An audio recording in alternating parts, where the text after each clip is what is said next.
찬송가 272장입니다.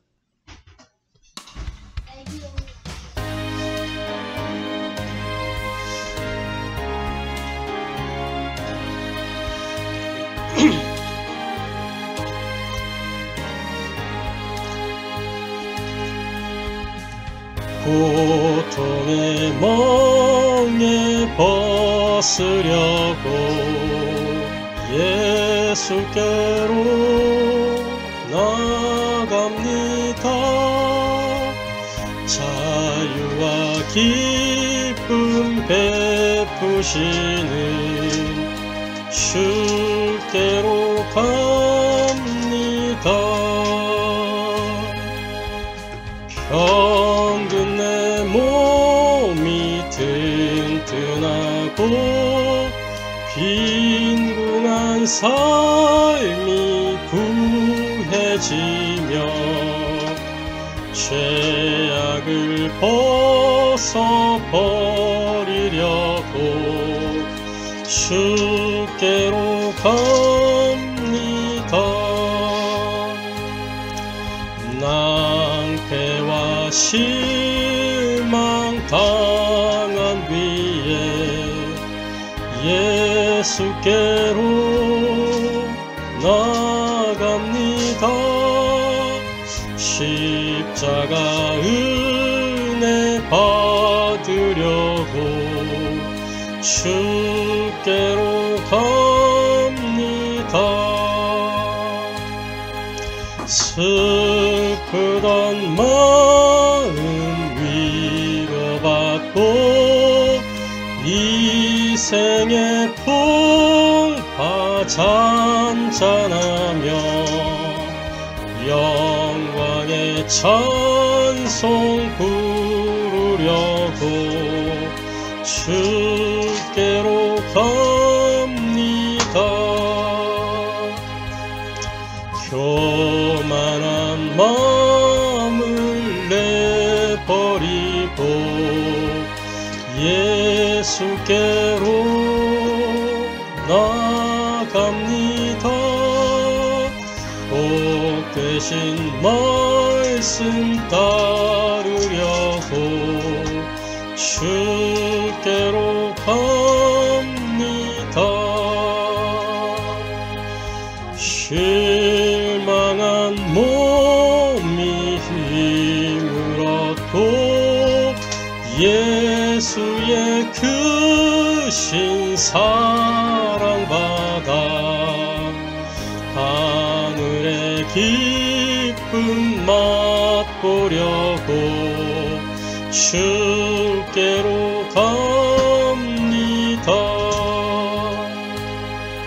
죽음의 길을 벗어나서 예수께로 나갑니다. 영원한 집을 바라보고 주께로 갑니다. 멸망의 포구에 연하와 평화의 나라 다다라서 영광의 주를 배우려고 주께로 갑니다. 아멘. 이 한 주간 우리에게 이루실 하나님의 말씀은 신약성경 요한복음 8장 1절부터 11절까지 말씀입니다. 신약성경 요한복음 8장 1절부터 11절까지 말씀입니다. 신약성경 요한복음 8장 1절부터 11절까지의 말씀을 찾으셨으면 제가 봉독하도록 하겠습니다. 예수는 감람산으로 가시니라. 아침에 다시 성전으로 들어오시니 백성이 다 나아오는지라 앉으사 그들을 가르치시더니 서기관들과 바리새인들이 음행 중에 잡힌 여자를 끌고 와서 가운데 세우고 예수께 말하되 선생이여 이 여자가 간음하다가 현장에서 잡혔나이다. 모세는 율법에 이러한 여자를 돌로 치라 명하였거니와 선생은 어떻게 말하겠나이까. 그들이 이렇게 말함은 고발할 조건을 얻고자 하여 예수를 시험함이러라. 예수께서 몸을 굽히사 손가락으로 땅에 쓰시니 그들이 묻기를 마지 아니하는지라. 이에 일어나 이르되 너희 중에 죄 없는 자가 먼저 돌로 치라 하시고 다시 몸을 굽혀 손가락으로 땅에 쓰시니 그들이 이 말씀을 듣고 양심의 가책을 느껴 어른으로 시작하여 젊은이까지 하나씩 나가고 오직 예수와 그 가운데 섰는 여자만 남았더라. 예수께서 일어나사 여자 외에 아무도 없는 것을 보시고 이르시되 여자여 너를 고발하던 그들이 어디 있느냐? 너를 정죄한 자가 없느냐? 대답하되 주여 없나이다. 예수께서 이르시되 나도 너를 정죄하지 아니하노니 가서 다시는 죄를 범하지 말라 하시니라. 이는 살아계신 하나님의 말씀입니다. 아멘. 오늘 이 요한복음 8장 1절부터 11절까지의 이 말씀을 통해서 저와 여러분이 함께 은혜 나누고 해답을 얻고 또 미션으로 붙잡을 말씀의 제목은 오늘 지금 여기서 복음을 누려라 라는 제목으로 함께 은혜 나누고 해답을 얻고 미션을 붙잡게 되기를 소원합니다. 오늘 부활주일인데 이 본문 말씀이 이 부활절의 의미와 본질을 이해하는 데 굉장히 도움이 되고 또 부활주일하고 굉장히 맞게 말씀을 주고 계시는 것을 볼 수 있습니다. 그래서 뭘 느끼냐면 이게 하나님이 말씀을 이끌어 가시는구나. 이게 성경 본문을 이렇게 한 단락 한 단락 우리가 끊어서 읽기도 하고 붙여서 읽기도 하고 하는데 이렇게 끊고 붙이는 이 모든 것까지도 하나님이 간섭해 가시는구나 라는 거를 또 말씀을 준비하면서 확인하게 되었습니다. 그래서 저와 여러분이 오늘 지금 여기서 복음을 누리는 것이 중요한 것입니다. 부활의 의미는 지나간 날이 아니고 오늘이다 라는 의미를 생각하면 되겠습니다. 그래서 서론적으로 나와 교회와 현장을 살리는 흐름, 우리 지난주에 말씀이 나와 교회의 현장을 살리는 흐름 말씀을 나눴습니다. 가장 중요한 게 뭐냐? 흐름 바꾸는 시간을 갖는 것이죠. 흐름 바꾸는 시간. 그리고 흐름을 바꾸는 시간과 함께 더불어 뭐가 필요하냐? 흐름 바꾸는 내용이 있어야 되겠죠. 또 흐름을 바꿀 수 있는 방법이 우리에게 있어야 되는 것입니다. 흐름 바꾸는 시간은 무엇을 얘기하는 거냐? 우리가 주일 예배를 통해서 하나님의 말씀을 통해 은혜 받고 거기에서 해답을 얻고 우리가 이룰 미션을 붙잡는 그것을 통해서 흐름 바꾸는 출발이 되어지는 거예요. 예배를 통해서. 그리고 그 예배 때 받은 은혜 해답 미션을 가지고 매일 날마다 뭐하냐? 서밋 타임 속으로 들어갈 때 그 시간이 흐름을 바꾸는 시간인 것입니다. 저와 여러분이 이 흐름 바꾸는 시간, 이 시간은 어떤 시간이냐? 오직의 시간이요. 내 삶이 나의 모든 것이 복음으로 오직이 되는 시간. 오직이 되면 우리 인생의 흐름은 바뀝니다. 생각의 흐름이 바뀌고 마음의 흐름이 바뀌고 삶의 흐름이 바뀌게 돼 있어요. 흐름 바꾸는 시간. 또 흐름을 바꾸는 내용이 있어야 되겠죠. 그 내용이 무엇이냐? 다른 거 없어요. 무엇으로 흐름을 바꿀 수 있냐? 138 가지고 흐름을 바꾸는 거예요. 1이 뭡니까? 오직 그리스도. 우리의 생각 속에 복음이 각인되고 뿌리내리고 체질되고 그리스도로 각인 뿌리 체질을 바꾸는 거예요. 그리고 3은 뭡니까? 하나님의 나라, 그 일. 요걸 보고 편집, 설계, 디자인이라 그래요.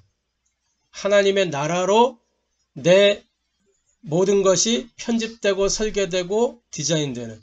그 8은 뭡니까? 237 치유 서밋의 응답을 이야기하는 거예요. 그래서 복음으로 나의 생각, 그 생각을 통해서 하는 모든 판단, 그리고 내 마음이 선택을 하잖아요. 마음의 선택, 삶의 행동, 요 흐름을 바꾸는 것입니다. 요걸 보고 유일성 응답이라고 그래요. 유일성 응답. 유일성의 응답을 가지고 있어야 나의 흐름, 교회의 흐름, 현장의 흐름 다 바꿀 수 있는 거예요. 나와 교회의 현장의 흐름을 바꾸는 저와 여러분 되기를 바랍니다.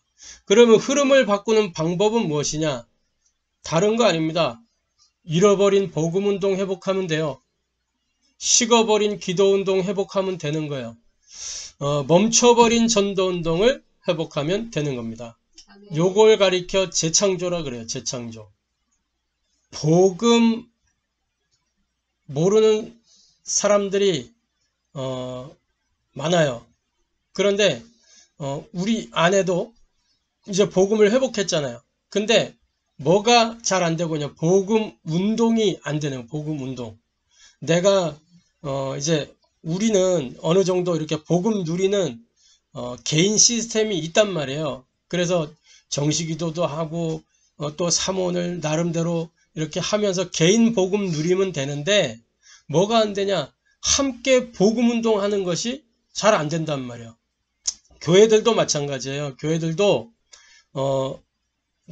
내 교회, 우리 교회, 요 정도, 내 교회, 우리 교회, 요거지, 함께 복음운동하는 이 흐름이 안 만들어진다니까. 함께 연합한다고 하는데 다 동기를 가지고 모이는 거예요. 예를 들어 캠프를 한다 그러면 그 캠프에서 나오는 열매를 어떻게 하면 그 동기, 그런 동기가 있기 때문에 캠프에 열매가 안 나오는지도 몰라요. 우리의 동기 때문에. 그래서 모든 동기를 내려놓고 진짜 잃어버린 복음 운동을 회복하는, 지금 왜 이 화요 237 화요 제자 훈련에 또 뭐 새가족 훈련에 이 기초 메시지가 나오느냐? 이 복음 운동 회복하려고, 복음을 변질시키지 않고 지속해야 되기 때문에 식어버린 기도 운동을 회복해야 돼요. 기도 안 하는 사람 없다니까요. 지구상의 모든 사람은 다 기도의 행위를 하고 특히 기독 신자들도 기도의 행위를 다 하고 있죠. 그런데 정말 하나님과 통하는 이 기도 운동이 안 된단 말이에요. 멈춰버린 전도 운동, 전도 다 하죠. 교회들도 다 합니다. 교회 부흥을 위해서 하죠. 그거 말고 진짜 생명 살리는 전도운동, 하나님과 통하는 전도운동, 이거 회복해야 돼요. 그래서 이 운동이 일어나야 된다. 운동이라는 거는 뭐냐면 혼자 하는 게 아니고 함께 하는 거야. 함께. 그러려면 뭐가 없어야 되냐? 동기, 야망, 목적이 없어야 돼요. 이게 없어야 순수하게 원네스를 이루어서 함께 할 수 있는 거예요. 그래서 이 흐름을 바꾸는 거에는 거창한 어떤 기획이나 행정이 전혀 필요가 없어요. 오늘 지금 여기에서 작은 실천하면 되는 겁니다. 내가 할 수 있는 복음 운동을 위하여 내가 할 수 있는 작은 실천, 요 작은 실천들이 쌓여서 흐름을 만드는 거예요. 요 작은 실천들이 쌓여서 흐름을 바꾸는 거예요. 저와 여러분이 이 축복 누리게 되기를 바랍니다. 여러분, 저 바다에 큰 바다 물이 얼마나 많습니까? 근데 그 물의 시작점은 뭐예요? 결국 작은 물방울 하나라니까. 이 물방울 하나가 흘러서 그 하나하나의 물방울들이 모여서 물줄기를 이루고, 물줄기가 강을 이루고 시내를 이루고 강을 이루고 바다를 이루는 거 아니겠어요? 그래서 큰 흐름을 만들 수 있다니까. 거대한 파도가 밀려올 때 그 파도의 시작점은 작은 파동이라니까요. 작은 파동이 큰 흐름을 만드는 거예요. 작은 물방울이 큰 물이 되는 거예요. 쌓여서 그게 모여서 이게 원네스의 힘입니다. 저와 여러분이 정말 나와 교회와 현장 살리는 이 흐름을 만들고 바꾸는 은혜 있게 되기를 소원합니다. 아멘. 오늘 이 말씀을 가지고 이 서론의 말씀을 두고 본문 말씀을 봐야 되겠습니다. 이게 도대체 부활과 무슨 상관이냐? 오늘 지금 여기서 복음 누리는 게 부활은 오늘의 시간표요. 부활은 오늘이라니까. 어제는 죽음이었고 오늘은 부활이요. 그래서 우리 오늘 읽은 본문을 통해서 부활 신앙의 의미와 실제를 확인하고 개인화하는 그런 은혜 있게 되기를 바랍니다. 아멘. 첫 번째로 오늘 본문에 보니까 1절에 예수는 감람산으로 가시니라 이렇게 돼 있어요. 근데 그 앞절에 보면 7장 53절에 다 각각 집으로 돌아가고 이렇게 돼 있죠. 다 각각 집으로 돌아가고 예수님은 집으로 안 가고 감람산으로 가셨어. 집이 없어서가 아니고 이 감람산이 의미가 굉장히 있는 장소입니다. 그리고 조금 우리가 생각을 해볼 부분이 있는데 이 7장 52절 있죠. 7장 52절과 8장 이 12절이 연결되는 부분이에요. 그러면 우리가 오늘 읽었던 1절부터 11절은 중간에 뜬금없이 끼어든 내용이란 말이에요. 중간에 뜬금없이 끼어들었어요. 적어도 AD 400년 정도 이전에는 이 본문이 이 순서가 아니었단 말이에요. 그 이후에 있었거나 했던 거예요.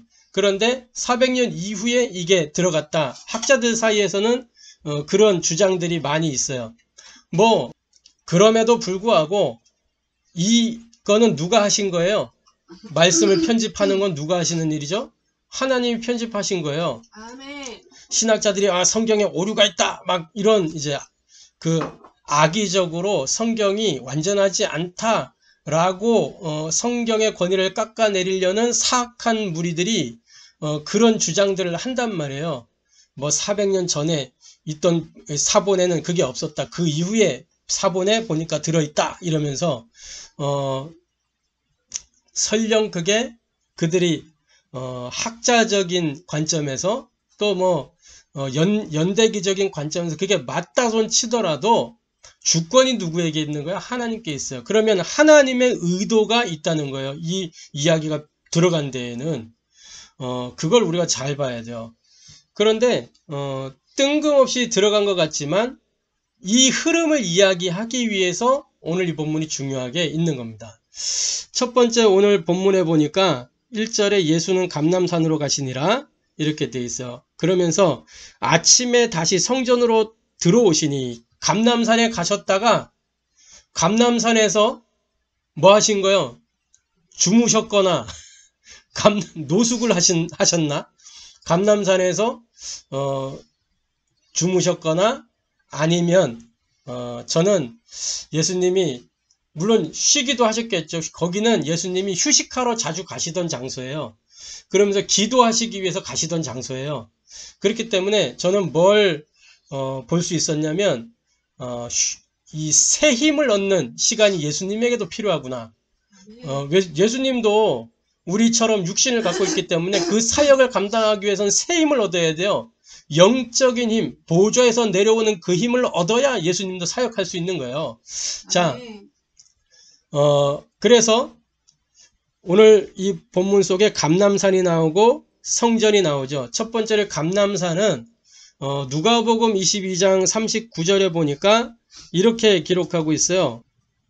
뭐라고 되어 있냐면 예수께서 나가사 습관을 따라 감람산에 가심에 제자들도 따라갔더니 40절에 그곳에 이르러 그들에게 이르시되 유혹에 빠지지 않게 기도하라 하시고 습관을 따라 예수님이 기도하시던 곳이 감람산이에요. 습관을 따라 기도하시던 장소입니다. 또 이 감람산은 어떤 곳이냐? 마가복음 14장이나 요한복음 18장 이런 데 가서 보면은 겟세마네 동산이 있던 거예요. 겟세마네 동산 알죠? 예수님이 잡히시기 전날 밤에 땀방울이 핏방울이 될 만큼 간절하게 기도했던 곳. 가급적이면 이 잔을 내게서 이렇게 내게서 거두어 달라고. 그러나 내 뜻대로 마시고 아버지의 뜻대로 하옵소서 하면서, 그러면서 이 제자들도 우리처럼 하나가 되게 하옵소서 하면서 이 간절한 기도들, 예수님의 기도들, 마지막 기도, 그 기도가 있던 현장입니다. 그러면서 마태복음 24장 32절에는 예수님이 마지막 때에 일어날 일을 계시하신 곳이 이 감람산이에요. 마태복음 24장 32절에 이렇게 기록하고 있어요. 23절이 아니고 1절부터 3절입니다. 마태복음 24장 1절부터 3절에 보면, 예수께서 성전에서 나와서 가실 때에 제자들이 성전 건물을 가리켜 보이려고 나오니 대답하여 이르시되 너희가 이 모든 것을 보지 못하느냐? 내가 진실로 너희에게 이르노니 돌 하나도 돌 위에 남지 않고 다 무너뜨려지리라. 3절에 예수께서 감람산 위에 앉으셨을 때 제자들이 조용히 와서 이르되 우리에게 이르소서 어느 때에 이런 일이 있겠사오며 또 주의 임하심과 세상 끝에는 무슨 징조가 있사오리까? 이러면서 쭉 24장에 그 말세에 일어날 일들을, 마지막 때 일어날 일들을 말씀하고 있어요. 그러면서 마태복음 21장에는 이렇게 기록합니다. 예수님이 이제 지난주에 우리 종려주일이었잖아요. 호산나 다윗의 자손 예수여 막 이러면서 호산나 부르는 그 종려주일, 예수님이 이제 왕으로 탁 예루살렘에 들어가시는 그 장면, 종려나무 가지를 들고 흔들면서 했던 그 현장. 그 일이 있기 전에 뭐라 그랬어요? 예루살렘 입성 전에 예수님이 이렇게 얘기해요. 그들이 예루살렘에 가까이 가서 감람산 벳바게에 이르렀을 때 예수께서 두 제자를 보내시며 이르시되 너희는 맞은편 마을로 가라. 그리하면 매인 나귀와 나귀 새끼가 함께 있는 것을 보리니 풀어 내게로 끌고 오라. 만일 누가 무슨 말을 하거든 주가 쓰시겠다 하라. 그리하면 즉시 보내리라 하시니, 이는 선지자를 통하여 하신 말씀을 이루려 하심이라. 일러스되 시온의 딸에게 이르기를 내 왕이 네게 임하나니 그는 겸손하여 나귀 곧 멍에 매는 짐승의 새끼를 탔도다 하라 하였느니라. 아멘. 나귀는 이 왕들이 이렇게 왕권을 상징하는 짐승이 나귀입니다. 그래서 왕들이 나귀를 타고 그랬었어요.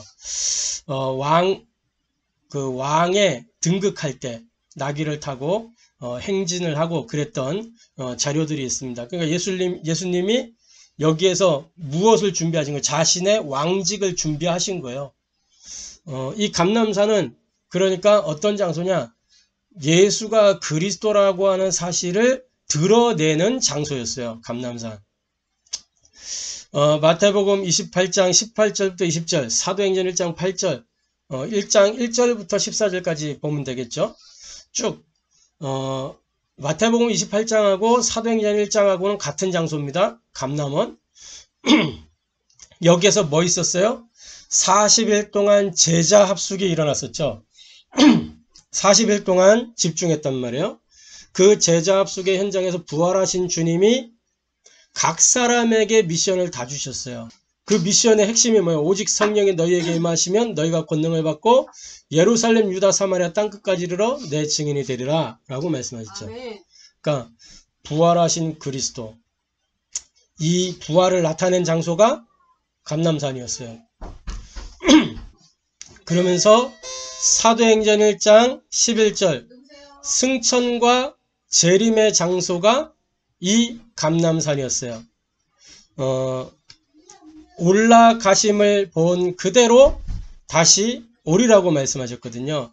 이 감람산에서 승천하시고 감람산으로 재림하시는 거예요. 그러면서 이 감람산은 뭐냐? 성전 전체를 내려다 볼 수 있는 곳이 감람산이에요. 그러니까 뭐냐? 예수가 그리스도이심을 나타내신 그곳이 감람산이다. 이 감람산은 뭐예요? 올리브 나무가 있는 그 산이에요. 올리브 나무. 겟세마네 동사는 기름 짜는 틀, 이런 의미가 있어요. 그러니까 예수가 그리스도 되심을 보여주는 그런 장면들이 여기에서 일어났습니다. 그러면 두 번째 장소가 성전이에요. 성전. 성전은 뭡니까? 성막과 회막과 장막, 이 원리가 성전에 담겨 있죠. 이 원리와 본질입니다. 이걸 우리가 잘 알게 됐죠. 성막에서 뭐예요? 하나님이 우리에게 임재하시고, 회막에서는 뭐예요? 모였기 때문에 예배하는 거예요. 그래서 장막에서 뭐예요? 은혜 회담 미션이 개인화되는 거예요. 요게 성전에서 이루어져야 되는 일들이에요. 그러면서 이 성막을 성전으로, 그러면서 지금 우리 시대의 교회로 그 맥을 이어주고 있는 겁니다. 성막, 성전, 교회의 본질은 뭐냐? 임마누엘이에요. 고린도전서 3장 16절, 너희가 하나님의 성전인 것과 하나님의 성령이 너희 안에 거하는 것을 알지 못하느냐. 그래서 하나님이 나와 함께하는 임마누엘, 그걸 누릴 수 있도록 이게 성전이란 말이에요. 이 성전은 뭐죠? 감람산에서 내려다보면 다 보이는 곳이에요. 즉 교회의 머리가 그리스도라는 사실을 확인할 수 있는 그 중요한 현장이 감람산과 성전입니다. 에베소 4장 11절부터 16절에는 보니까 뭐라고 되어 있냐, 이렇게 되어 있어요. 그가 어떤 사람은 사도로, 어떤 사람은 선지자로, 어떤 사람은 복음 전한 자로, 어떤 사람은 목사와 교사로 삼으셨으니 이는 성도를 온전하게 하여 봉사의 일을 하게 하며 그리스도의 몸을 세우려 하심이라. 우리가 다 하나님의 아들을 믿는 것과 아는 일에 하나가 되어 온전한 사람을 이루어 그리스도의 장성한 분량이 충만한 데까지 이르리니, 이는 우리가 이제부터 어린아이가 되지 아니하여 사람의 속임수와 간사한 유혹에 빠져 온갖 교훈의 풍조에 밀려 요동하지 않게 하려 함이라.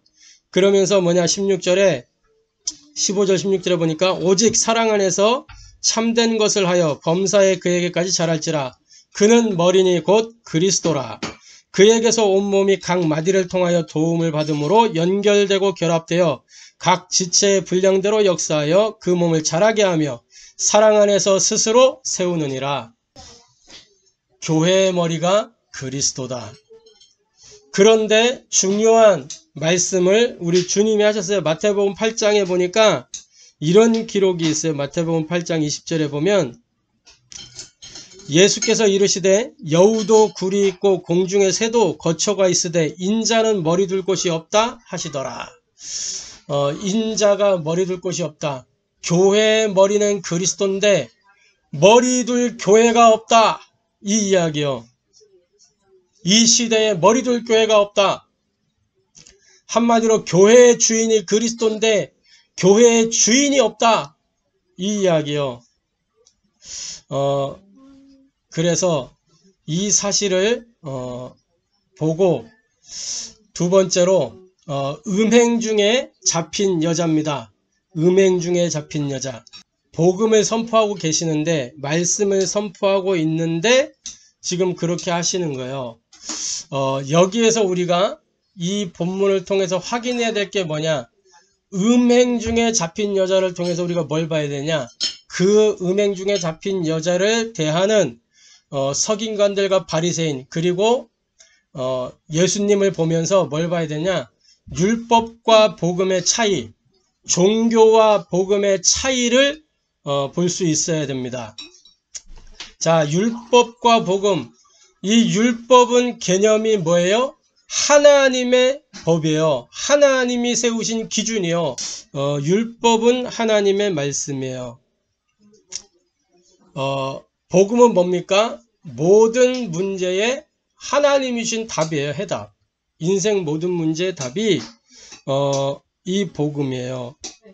그래서 저와 여러분이 이 사실을 기억하고, 또 율법에서는 무엇을 요구합니까? 율법은 지키라고 이야기해요. 행위를 요구하는 거예요. 행위. 그런데 복음은 뭡니까? 누리라고 얘기하는 거예요. 누리라. 뭐예요? 믿음이에요. 누리는 것은 믿음으로 누리는 거죠. 그러니까 율법은 나 중심이요. 철저하게 나 중심. 그러나 복음은 철저하게 하나님 중심이요. 율법의 목적은 결국은 정죄하는 거예요. 몽학선생으로 그리스도께까지 안내하지만은 그 목적은 정죄란 말이에요. 죄를 깨닫도록 하는 데 있는 거예요. 그런데 복음은 뭐냐? 복음은 어둠이 덮인 현장에 빛을 밝히시고 죽어있는 그 현장을 살리는 생명이요 구원이란 말이죠. 이게 복음의 목적이에요. 율법은 그 기한이 그리스도가 오기까지 유효한 거예요. 그러나 복음은 그 기한이 없어요. 영원한 거예요. 율법은 성경에 뭐 하려고 나타냈냐? 몽학선생으로 또 첫 언약으로 그림자로 이렇게 비유가 되어 있어요. 그러나 복음은 예수님 직접 말씀하셨죠? 길이요 진리요 생명이다. 언약의 실체가 이 복음이에요. 율법은 그 기능이 판단하고 정죄하고 대상을 비난하고 멸망하게 하는데 복음은 정확하게 진단해서 답을 주고 그 대상을 전도하고 결국에는 승리하는 생명으로, 이게 복음의 기능이죠. 율법은 그 특징이 아무리 율법을 다 지켜도 사람을 온전케 할 수가 없어요. 율법은 그 특징이 뭐냐? 남의 잘못을 보는 거예요. 남의 잘못을 보는 거. 그래서 바리새인들이 이 음행 중에 잡힌 이 여자의 그거를 행위를 보고 그 잘못을 보고 정죄하잖아요. 다른 사람을 비판하는 거예요. 바리새인들이 그랬잖아요. 그런데 복음은 뭐예요? 사람을 온전하게 하고 남의 잘못을 보는 게 아니라 내 잘못을 돌이켜보게 하고 나를 깨트려서 하나님 앞에 복종시키는, 이게 복음의 능력입니다. 이게 복음의 특징이에요. 갈라디아 2장 20절에 나는 죽고 그리스도께서 내 안에 사셨다. 이게 복음입니다. 자, 그래서 이 음행 중에 잡힌 이 여자를 통해서 우리가 봐야 될 실상이 있어요. 그게 뭐냐? 단순히 그 여자를 보는 게 아니고 이스라엘의 현주소를 볼 수 있어야 되는 거예요. 우리의 현주소, 이스라엘의 현주소, 우리의 현주소. 자, 보세요. 이 이스라엘은요, 애굽 시대부터 영적 간음이 시작됐다니까. 애굽에서 요셉이 총리로 있을 때 뭐예요? 야곱과 그의 가족들 70명이 이주해 가잖아요. 가서 처음에는 모르겠어요. 처음에 언약을 따라서 거기에서 예배하고 했는지 모르겠는데 성경에는 그러한 흔적이 없어요. 거기에 뭐 단을 쌓고 예배했다 이런 흔적이 없어요. 그 흔적이 없는 걸로 봐서 결국은 400년 동안의 시간이 흐르면서 430년의 그 시간이 흐르면서 이들이 애굽 문화에 동화되고 애굽의 우상을 섬기고 그거를 하나님이라고 여기면서 살아왔다는 것을 알 수가 있어요. 영적 간음이요. 그래서 시대마다 하나님은 복음을 회복하셨어요. 선지자를 통해서, 제사장을 통해서, 왕을 통해서 시대마다 복음을 회복했어요. 그런데 뭐냐?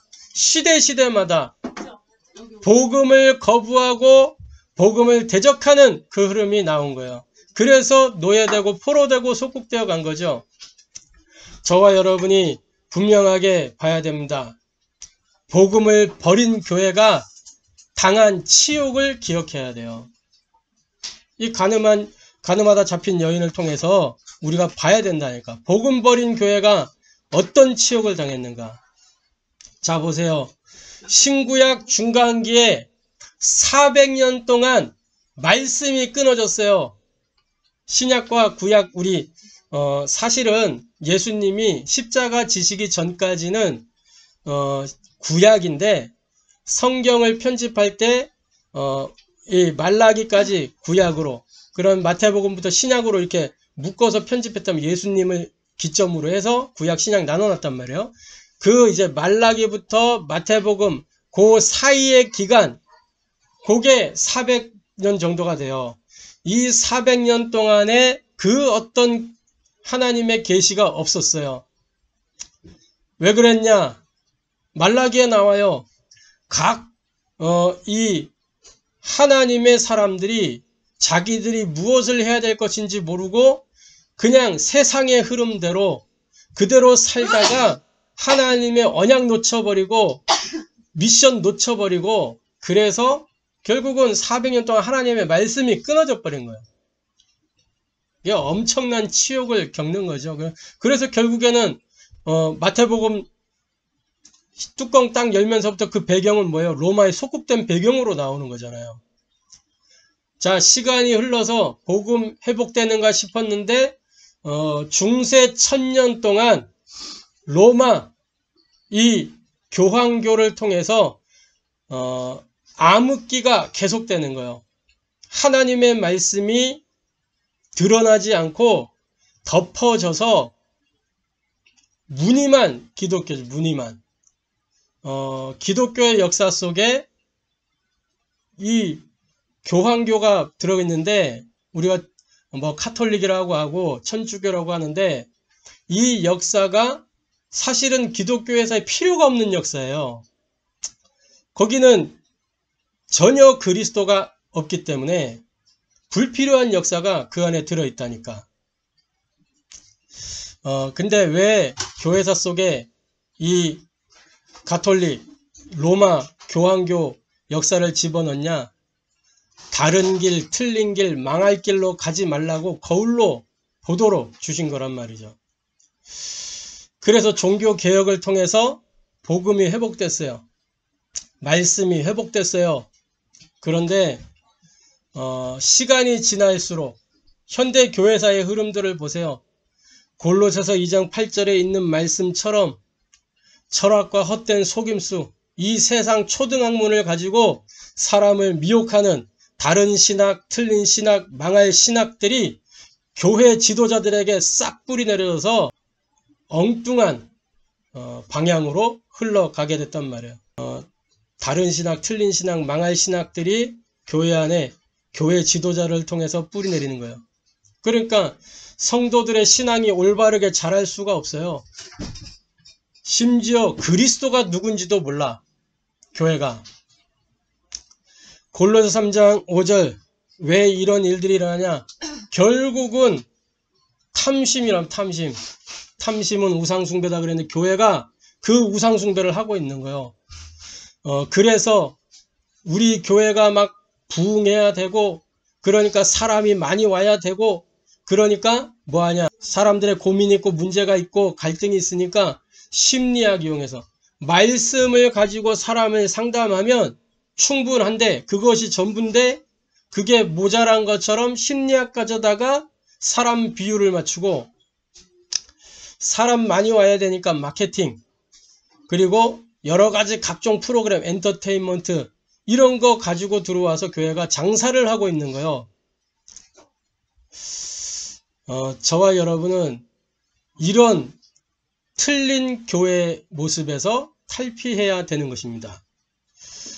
그래서 옛 교회는 죽고 새로운 교회로 태어나야 되는 거예요. 나야 되는 거예요. 그걸 보고 부활. 이게 부활이요. 옛것은 지나고 새것이 되었다. 이게 부활이라니까. 자, 그래서 세 번째로 이 음행 중에 잡혀온 여자를 통해서 하나님 나라의 일을 이루신 그리스도를 볼 수 있습니다. 요한복음 8장 10절부터 11절에 기록되고 있죠. 요한복음 8장에 보니까 뭐라고 기록해 있냐? 예수께서 일어나사 여자 외에 아무도 없는 것을 보시고 이르시되, 여자여, 너를 고발하던 그들이 어디 있느냐? 너를 정죄한 자가 없느냐? 대답하되 주여, 없나이다. 예수께서 이르시되, 나도 너를 정죄하지 않으니 가서 다시는 죄를 범하지 말라 하시니라. 요 사건이 어디에서 일어난 사건이에요? 성전 문 밖에서 일어난 게 아니고, 성전 문 앞에서 일어난 사건이 아니고 성전 안에서 일어난 거예요. 예수님이 말씀 선포하고 있는데 바리새인 서기관들이 음행하던 여자를 잡아가지고 성전 안으로 들어온 거예요. 이 이야기는 뭐냐면 성전 문 밖에서는 성경 기록들을 이렇게 토대로 볼 때 정치적인 이슈, 경제적인 이슈, 뭐 사회적인 이슈, 이런 세상의 이슈는 성전 안으로 갖고 들어오지 못했어요. 성전 문 밖에서, 문 앞에서 다루어졌단 말이에요. 종교적인 이슈만 이 성전 안에서 다루는 거예요. 그래서 모세 시대에 보면 이 모세가 판결을 하잖아요. 그 판결하는 게 제사장의 직분이거든. 그런데 이 간음하던 여인을 성전 안으로 데리고 들어와서 지금 예수님께 묻는 거예요. 우리 모세의 법에는 이렇게 돼 있는데 당신은 어떻게 생각하십니까? 선생님 어떻게 생각하십니까? 이렇게 묻는 거예요. 일종의 지금 그게 뭐냐면 종교 재판의 형국이 딱 된 거예요. 예수님이 참 제사장이기 때문에, 그러니까 예수님 제사장의 일을 거기에서 하셨어요. 요한복음 8장 6절부터 9절에 보면 이렇게 되어 있어요. 그들이 이렇게 말함은 고발할 조건을 얻고자 하여 예수를 시험함이로라. 예수께서 몸을 굽히사 손가락으로 땅에 쓰시니 그들이 묻기를 마지 아니하는지라.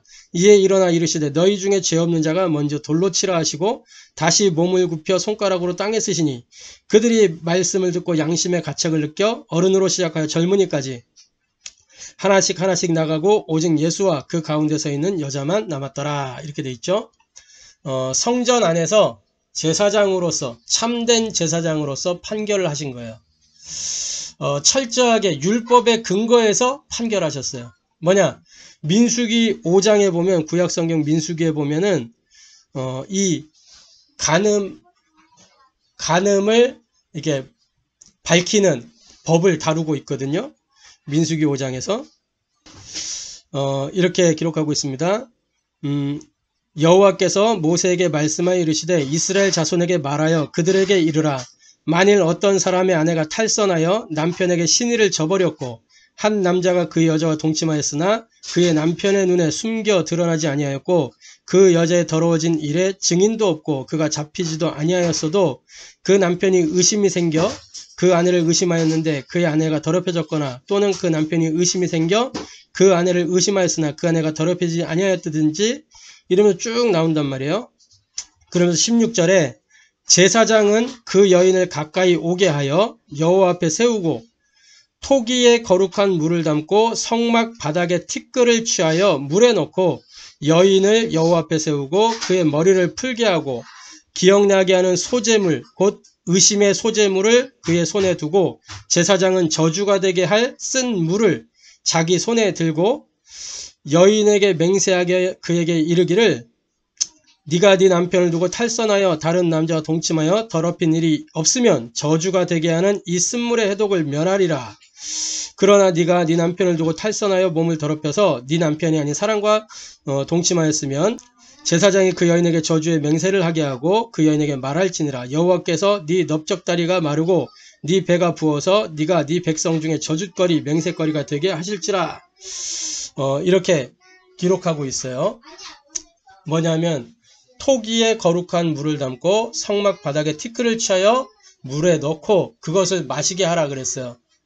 오늘 요한복음의 본문에 보니까 예수님이 성전 이 땅에다가 땅 바닥에 글씨를 썼어요. 손가락으로 글씨를 썼어요. 이게 지금 민수기 5장의 그 말씀을 나타내 보여주는 거예요. 친히 예수님이 뭐라 그랬어요? 생수의 강, 생명의 물, 거룩한 물이란 말이에요. 물이신 예수님이 그 손가락으로 땅에 티끌, 땅 바닥에다가 글씨를 썼어요. 뭐라고 썼는지 몰라도 그 글을 보고 그 자리에 있던 사람들이 노인부터 젊은이까지 다 떠나갔다 그랬어요. 그 여인을 정죄하려고 모였던 그 사람들이 다 떠나갔어요. 자기들이 정죄를 받았어. 자기들이. 예수님이 이렇게 이야기합니다. 자, 요한복음 8장에 보니까 이렇게 돼요. 10절 11절에 예수께서 일어나서 여자 외에 아무도 없는 것을 보시고 이르시되 여자여 너를 고발하던 그들이 어딨냐 너를 정죄한 자가 없느냐 대답하되 주여 없나이다. 예수께서 이르시되 나도 너를 정죄하지 아니하노니 가서 다시는 죄를 범하지 말라. 죄를 용서하셨어요. 가서 다시는 죄를 범하지 말라. 나도 너를 정죄하지 않는다. 이게 재창조의 역사예요. 재창조. 이 간음하던 여인이 재창조의 축복 속으로 들어갔다니까. 예수님이 죄를 용서한, 나도 너를 정죄하지 않는다. 참 제사장이신 예수님이 나도 너를 정죄하지 않는다. 그러니까 가서 다시는 죄를 범하지 말라. 아멘. 그 여인이 부활을 체험한 거예요. 새로운 피조물이 된 거예요. 아멘. 할렐루야. 아멘. 그래서 뭡니까? 여자와 그리스도가 독대했죠. 요한복음 8장 9절부터 10절에. 그건 뭐예요? 예수님을 영접한 거예요. 예수님을 그리스도로 영접한 거예요. 요한복음 1장 12절 영접하는 자, 곧 그 이름을 믿는 자들에게 하나님의 자녀가 되는 권세를 주셨으니 이 여인에게 일어난 사건이 무엇이냐? 성령의 내주. 그리스도를 만났으니까 구원받은 거예요. 죄 용서 받으면 구원받는 거잖아요. 그래서 이 여인은 새로운 피조물이 된 겁니다. 고린도후서 5장 17절에 새로운 피조물이라 보라 새 것이 되었도다. 재창조, 부활의 역사. 그래서 이 재창조된 인생이 사는 삶의 원리는 무엇이냐? 로마서 12장 1절부터 2절에 영적인 예배를 이제 드리는 거예요. 자기 자신을 산 제물로 드리면서. 그래서 날마다 마음을 새롭게 하여 하나님의 뜻을 분별할 수 있는 그 삶 속으로 들어가는 겁니다. 이게 부활신앙이요. 그래서 오늘 지금 여기에서 복음을 누리라는 말이 그 말입니다. 부활신앙. 결론적으로 나 교회 현장의 흐름을 바꾸는 신앙인으로 사는 저와 여러분 되기를 바랍니다. 자, 남은 자예요. 저와 여러분은. 저와 여러분은 순례자예요. 저와 여러분은 정복자예요. 나 교회 현장의 흐름을 바꾸는 신앙인은 남은 자, 순례자, 정복자입니다. 남은 자는 뭡니까? 오직 그리스도를 가지고 나를 보좌화하는 사람. 이 사람이 다른 말로 증인이에요. 또 오직 하나님 나라의 일로 현장을 보좌화하는 사람이 순례자예요. 이 사람을 전도자라고 해요. 오직 성령의 역사로 후대와 미래를 보좌하는 정복자. 이 정복자가 정복을 하는 것은 미래를 준비하는, 지금보다 미래를 준비하는 거예요. 정복해서 후대의 길을 예비하는 거예요. 그게 정복자의 사명이에요. 이 사람이 제자입니다. 그래서 저와 여러분은 남은 자, 순례자, 정복자, 증인, 전도자, 제자로서 나를 보좌하고 현장을 보좌하고 미래를 보좌하는, 언제? 오늘 지금 여기서 뭘 가지고? 복음을 가지고 이 축복을 누리는 저와 여러분 되기를 주님의 이름으로 축복합니다. 아멘. 기도하겠습니다. 하나님께 감사를 드립니다. 나와 교회와 현장을 살리는 이 흐름 속으로 우리를 부르셔서 오늘 지금 여기서 복음을 누리라고 말씀하시는 주님 감사를 드립니다. 나의 옛 사람을 죽이고 오늘 내가 그리스도의 부활에 참여하여 새로운 피조물이 되었으니 날마다 이 새 피조물의 축복, 새 것이 되는 축복 누리게 하여 주옵소서. 남은 자로, 순례자로, 정복자로 정말 나와 교회 현장의 흐름을 바꾸는 그 신앙인으로 살 수 있도록 역사하여 주옵소서. 부활의 신앙을 가지고 나를 보좌하며, 부활의 신앙을 가지고 현장을 보좌하며, 부활의 신앙을 가지고 미래를 보좌할 수 있도록 성삼위 하나님께서 역사하여 주옵소서. 살아계신 주 예수 그리스도의 이름으로 기도합니다. 아멘.